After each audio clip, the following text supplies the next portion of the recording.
દેવાનામ તસ્મા લિંગમ ઉચ્યતે. વિશ્વના દરેક દેવી દેવતાઓનું સ્થાન એ શિવલિંગમાં છે.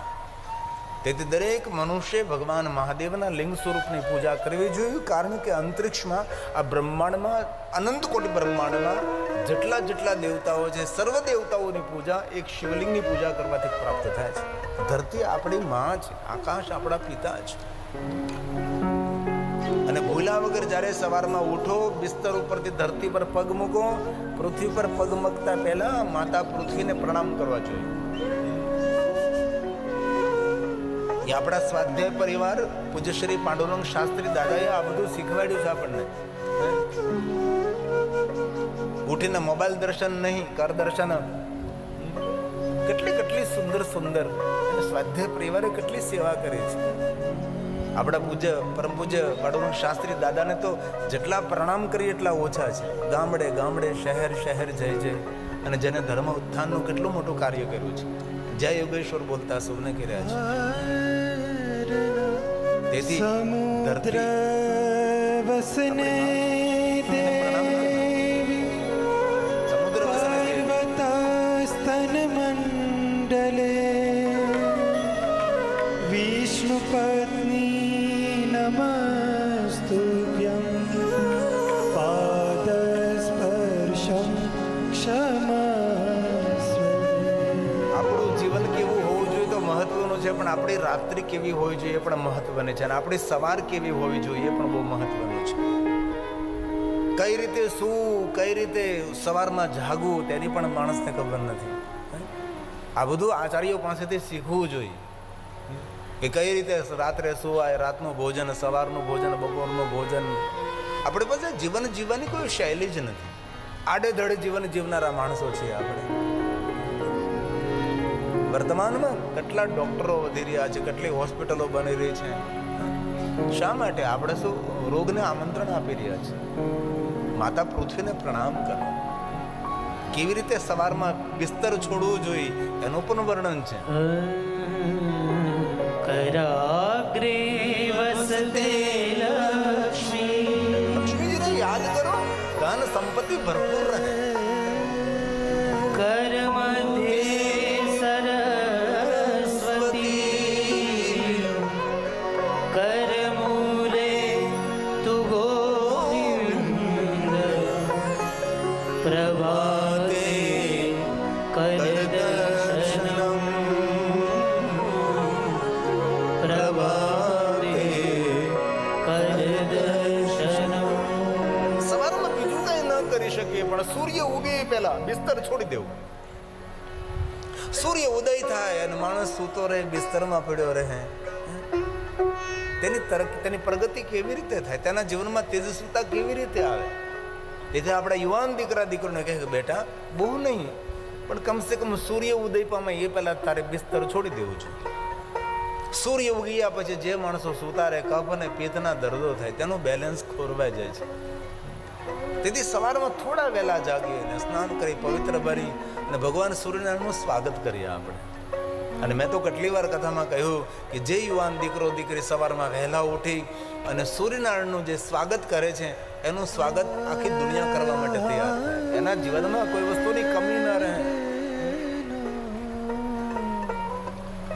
જગતને જીતવું સહેલું પણ સવારમાં આપણા બિસ્તરને જીતવું એ બહુ કઠિન છે. કારણ કે બિસ્તર એટલું બધું પકડી રાખે, હજી થોડુંક સૂઈ લઉં, હજી થોડુંક સૂઈ લઉં, હજી થોડુંક સૂઈ લઉં, સુવાનું પૂરું જ ન થાય. તે થોડા વહેલા જાગીએ, બ્રહ્મ મુહૂર્તમાં જાગવું જોઈએ, પ્રાતકાલે ઉઠવું જોઈએ, સૂર્યનારાયણને નમસ્કાર કરીએ, રોજ સૂર્યનારાયણને પ્રણામ કરીએ આપણે. ઓમ ભાસ્કરાય વિદ્મહે દિવાકરાય ધીમહિ તન્નો સૂર્ય પ્રચોદયાત્. આદિત્યસ્ય નમસ્કારં યે કુર્વન્તિ દિને દિને જન્માંતર સહસ્રેષુ દારિદ્ર્યં નોપજાયતે. પ્રકૃતિને પ્રણામ કરીએ, આકાશને પ્રણામ કરીએ, ધરતીને પ્રણામ કરીએ, સપ્ત ગંગાઓને પ્રણામ કરીએ, વૃક્ષોને પ્રણામ કરીએ, સુંદર ચહચહાટ કરતા પક્ષીઓને પ્રણામ કરીએ. ખુદ ઈશ્વરતાની કેવી સુંદર અદ્ભુત લીલા છે. પ્રકૃતિને માણીએ. જ્યારે એકાંતમાં કોઈ નદીના કિનારે એકાંતમાં બેઠી, કોઈ ઘનઘોર જંગલમાં બેઠીએ, ત્યારે આકાશ ઉપર આકાશના તારાઓને નિહાળીએ. ટીવી જોઈ જોઈને, મોબાઈલ જોઈ જોઈને થાક નથી લાગતો? કુદરતની પ્રકૃતિને તો માણીએ આપણે થોડા. તેથી આકાશના પ્રતીક સ્વરૂપે આપણે લિંગ પૂજા કરીએ છીએ, માતા પૃથ્વીના પ્રતીક સ્વરૂપે આપણે પીઠ પૂજા કરીએ છીએ. ધરતી આપણી માતા છે.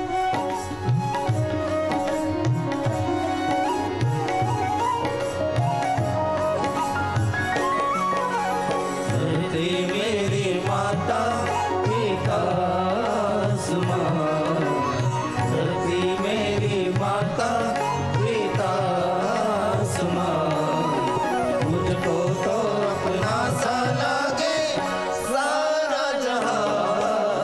धरती मेरी माता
આચાર્યભ્યમ પિતૃભ્યમ પરમાનંદે વહી પરમાનંદ લાભાર્થે પરપૂજ્યતે. જીવનના વિશેષ આનંદ માટે ભગવાન મહાદેવની પૂજા કરવી જોઈએ. શિવલિંગ પ્રપૂજ્યતે, વિશેષ પ્રકાર છે મહાદેવની પૂજા કરવી જોઈએ. શા માટે? સા દેવી જગત માતા સ શિવો જગત પિતા. આપણા સૌના માતા પિતા છે. બ્રહ્મા નારદને કહે છે, નારદ સાંભળો, મનુષ્ય આનંદ નહીં પરમ આનંદ મેળવવા માટે મહાદેવનું અર્ચન પૂજન કરવું છે. પૂજિતાભ્યામ પિતૃભ્યામ આપણા સૌનો પિતા છે, જગત પિતરમ શંભો. કેટલી સુંદર બ્રહ્માજી આપણે વાત કરે છે. જે મનુષ્ય પોતાના પિતા સમજીને ભગવાન શિવનું પૂજન કરે છે એને આનંદ નહીં, તેને પરમ આનંદની પ્રાપ્તિ થાય છે. આ શિવ મહાપડ ગ્રંથના શ્લોકો છે. પરમાનંદમ પરમાનંદનમ લાભાર્થમ શિવલિંગ પ્રપૂજ્યતે. શિવલિંગ પ્રપૂજ્યતે. વિશેષ પ્રકારે ભગવાન મહાદેવના લિંગ સ્વરૂપની પૂજા કરે. પ્રાત વિધિ કરમ જ્ઞેયમ. પ્રાતકાલ ભગવાન મહાદેવનું પૂજન અર્ચન દર્શન કરવું એ તો આપણું કર્તવ્ય છે. જે પ્રાતકાલે શંકરજીનું સ્મરણ નથી કરતો, મહાદેવને યાદ નથી કરતો, શિવજીના શિવાલય દર્શન કરવા નથી જતો, એ પ્રકૃતિનો ઋણી રહે છે. તેથી જીવનના હજારો નહીં અગણિત કામોને કાર્યોને છોડી અને ગામના શિવાલયે જવું જોઈએ. ભગવાન પાસેથી સુખની અપેક્ષાઓ રાખીએ છીએ, પણ આ વ્યસ્ત જીવનમાંથી સમય થોડો આપણે કાઢવો નથી અને ભગવાન શિવજીના શિવાલય જવું નથી. ધન્ય છે જે બહેનો, જે ભાઈઓ નિત્ય ગામના શિવાલય મહાદેવનું દર્શન કરવા માટે જાય છે. કોઈ કહે શિવાલય જવાથી પાપમાંથી મુક્તિ મળે, ખોટી વાત. શિવાલયે જવાના સંકલ્પ કરવા માત્રથી એક જન્મની જન્મ જન્માંતરના પાપોમાંથી માણસ મુક્ત બને છે. શિવાલય પાપ મુક્ત ન કરે, શિવાલય પુણ્ય આપે છે. જ્યારે માણસે શિવાલયે પહોંચી જાય તેથી માણસે શિવાલયે જવું જોઈએ. ભગવાન શંકરજી આપણી રાહ જોવે છે કે ક્યારેક તો મારી પાસે આવો, ક્યારેક તો મારી પાસે આવો. અને 24 કલાક જાગતો દેવ છે. તમે એટલું તો વિચારો, કોઈ પણ માણસ કોઈ પણ સમયે ભગવાન શિવની પાસે જઈ શકે છે. મહાદેવની પૂજા અર્ચન દર્શન માટે કોઈ મુહૂર્ત જોવાની જરૂર નથી. દરેક મુહૂર્તમાં મંગલ છે. કોઈ પણ ચોઘડિયું જોવાની જરૂર નથી. કાલ ચોઘડિયામાં પણ ભગવાન શિવનું પૂજન થાય, કારણ કે ભગવાન શિવ કાલનો પણ કાલ, એ મહાકાલ છે.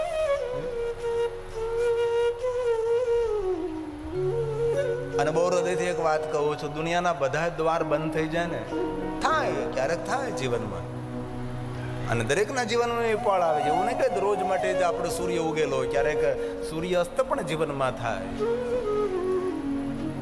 અંધકારમાંથી પ્રકાશ આપનારો શિવ છે, અને દુનિયાના બધા જ દ્વારો બંધ થઈ જાય ને, ત્યારે ભગવાન શિવજીના દ્વારે પહોંચી જાઓ, બધા દ્વારો ખુલી જશે, બધા રસ્તાઓ તમારા ખુલી જશે. શિવાલય જેને તમે પૂજા ન કરો, અર્ચન ન કરો, કાંઈ પણ મંત્ર સ્તોત્રનો પાઠ ન કરો, શિવાલય જેને શાંતિથી બેસવાથી, મૌનથી બેસવું એ પણ શિવની ઉપાસના છે. શંકર ભગવાને મહાકાલીને કહ્યું કે મહાકાલી, મને મૌન બહુ જ પ્રિય છે. શંકરજીને મૌન પ્રિય છે. શંકરજી શાંતિ પ્રિય દેવતા છે. ઇસીલિए શંકરજી ઘનઘોર જંગલમાં રહે છે, પહાડોની કંદરામાં રહે છે, પણ ભગવાન શિવજી પહાડો ઉપર રહે છે. એટલે તો આપણે બોલીએ ને, શાંતાકારમ શિખર શયનમ, શિખર ઉપર શયન કરતા.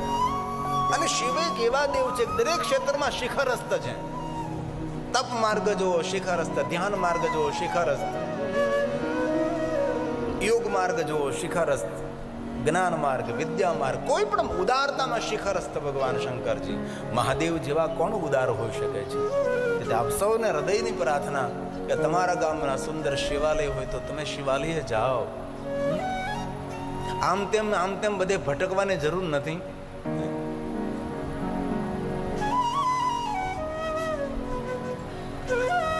આજ કોઈક સવારમાં કોઈ કુંડલી લઈને ભાઈ આવ્યો હતો. કુંડલી આવે ને, કુંડલી બનાવે, જન્મ કુંડલી. તો મને કે આમાં કેમ ઠીક છે? મેં તો કુંડલીના ગ્રહો બધા આગા પાછા હોય, પણ તમારી મુંડલી જો એકવાર મહાદેવને અર્પણ કરજો ને તો કુંડલીના બધા ગ્રહો સીધા થઈ જાય. કારણ કે જીવનને સાર્થક કરવું હોય તો શિવજી પાસે પહોંચવું પડે છે. અને કોઈ પણ માણસ કોઈ પણ સમયે શિવજીની તો કેટલી સરસ દુનિયા છે. કોઈ મુહૂર્ત જોવાની જરૂર નહીં. શિવાલય જવું જોઈએ. અને જ્યારે શિવાલય જાઓ ત્યારે પહેલા પગથિયાને પગે લાગો, ગણોને મનોને પગે લાગો, નંદી મહારાજને પ્રણામ કરો, કુર્મને પ્રણામ કરો. એનું પણ એક મોટું વિજ્ઞાન છે કુર્મ નંદીનું. ગણપતિ મહારાજને પ્રણામ કરો, હનુમાનજી મહારાજને પ્રણામ કરો, ત્યારબાદ આદ્યશક્તિ ભવાનીની વંદના કરો અને ભગવાન શંકરજીને પ્રણામ, સાષ્ટાંગ પ્રણામ, દંડવત પ્રણામ કરો. અને જે તમે લઈ ગયા હોય તે લિંગ અને પીઠથી દૂર અર્પણ કરો. લિંગ અને પીઠ ઉપર ફલ, પુંગીફલ, શ્રીફલ ન મુકાય. શિવલિંગ એ સાક્ષાત શિવ છે, પીઠ એ સાક્ષાત જગદંબા છે. જે તમે લઈ ગયા છો એ શિવલિંગ અને પીઠથી દૂર રાખો. પીઠ ઉપર ટેકો ન દેવાય, પીઠ ઉપર દીપ ન રખાય, પીઠ ઉપર કોઈ વસ્તુ ન રખાય, કારણ કે સાક્ષાત એ જગદંબાનું સ્વરૂપ છે. જે તમે લઈ જાઓ છો એ લિંગ અને પીઠથી દૂર રાખો. અને કોઈ પણ દેવતાને પ્રણામ કરો. નમસ્કુર્યા દૂરતઃ, દૂરથી પ્રણામ કરો. કોઈ મૂર્તિ, કોઈ પ્રતિમાને સ્પર્શ ન કરો, કોઈ સાધુને સ્પર્શ ન કરો, કોઈ આચાર્યને સ્પર્શ ન કરો, કોઈ બ્રાહ્મણને સ્પર્શ ન કરો. જેવી રીતે અગ્નિ સાથે આપણે વ્યવહાર કરીએ એવી રીતે સાધુ, સંત, મહાપુરુષો, વિદ્વાનો, આચાર્યો, દેવ પ્રતિમા, દેવ મૂર્તિઓ સાથે આપણે વ્યવહાર કરવો જોઈએ. અગ્નિને સ્પર્શ કરીને પ્રણામ નથી, અગ્નિને દૂરથી આપણે નિહાળીએ છીએ. તેથી કોઈ દેવ મૂર્તિઓને સ્પર્શ ન કરો. ભગવાન શિવજીના શિવાલયે જઈ અને ભગવાન શિવની પરિક્રમા કરો. શિવની પરિક્રમા પૂર્ણ ન થાય, કારણ કે જીવ અપૂર્ણ છે, શિવ પૂર્ણ છે. પૂર્ણાનંદની પરિક્રમા અપૂર્ણ જીવ કોઈ દિવસ કરી ન શકે. તેથી આપણે જલધારીઓથી પાછું ફરવાનું છે અને ફરી પાછું પરિક્રમા કરવા જવાનું. પરિક્રમા નંદી અને કુર્મ આવવા જોઈએ. એને પૂર્ણ પરિક્રમા કહેવાય છે. નંદી અને કુર્મ દૂર હોય જો ન કરો તો ચાલે, દોષ નથી, પણ એક નિયમ છે. ફરીવાર પરિક્રમા કરવા જવાનું. ભગવાન શિવજીને સ્નાન કરાવેલો જલ આંખ ઉપર ને મસ્તક ઉપર ધારણ કરવાનું. ગૌમુખીમાંથી જલ નીકળતો હોય ત્યાં થોડુંક સાવધાની રાખવી.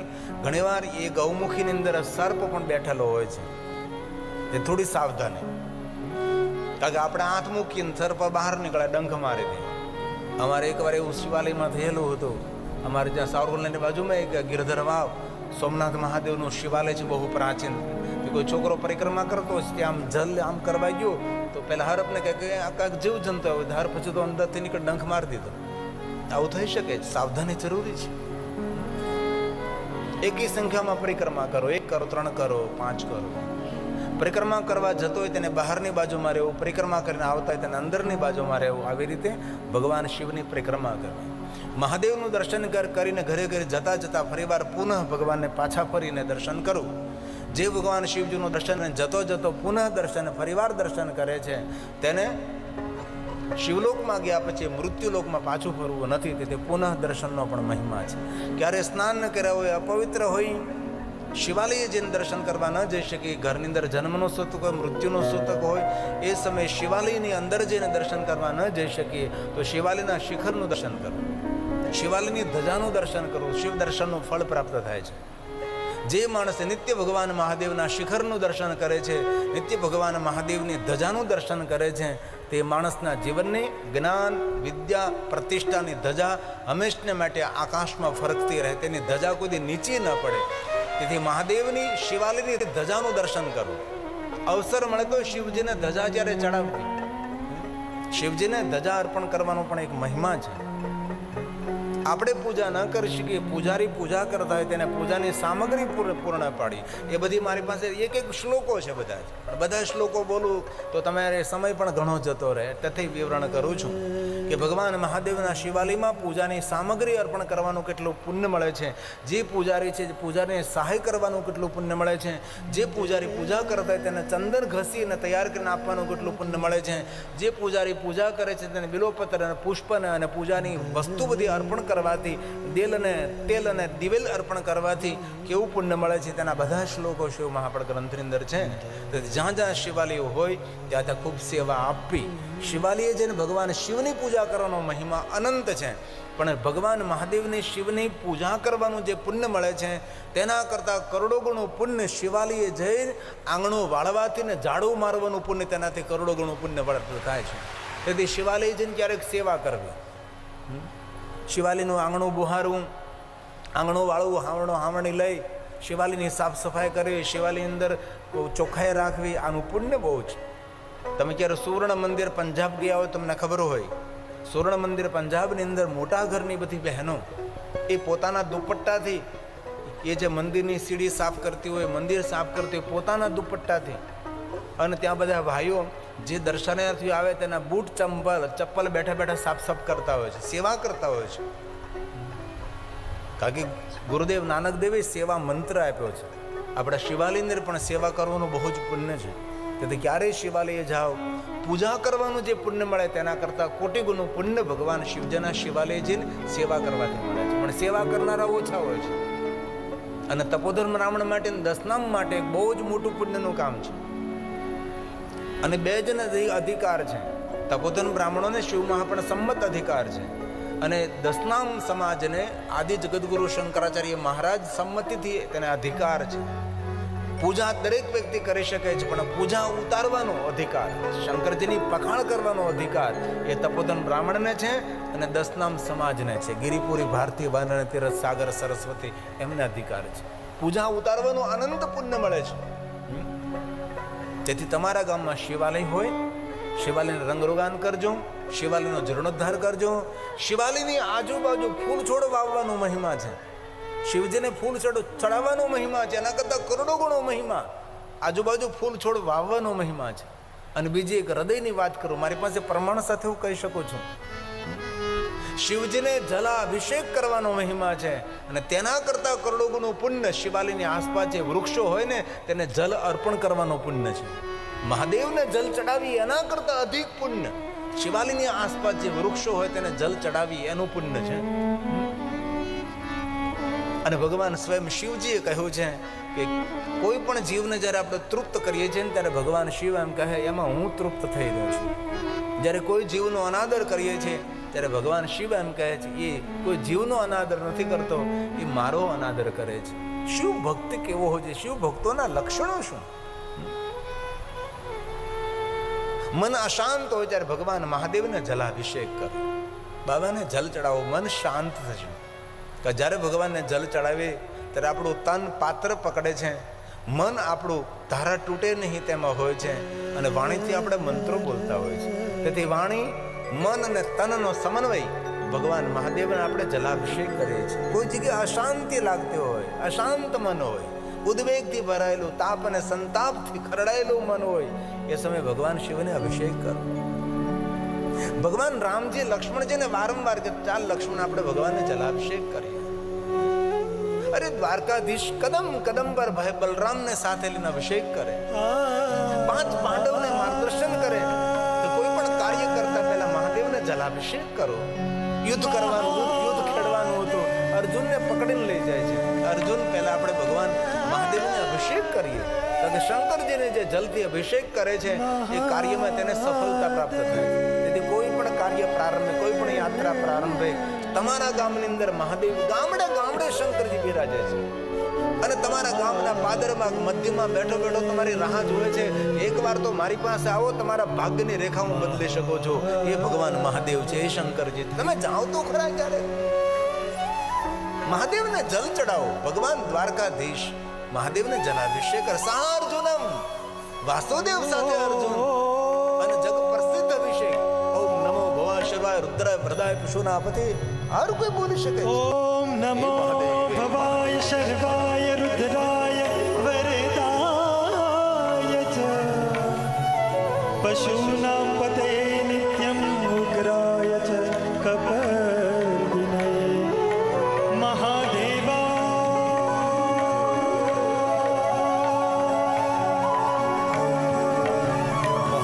મહાદેવાય ભીમાય ત્ર્યંબકાય શિવાય ચ ઈશા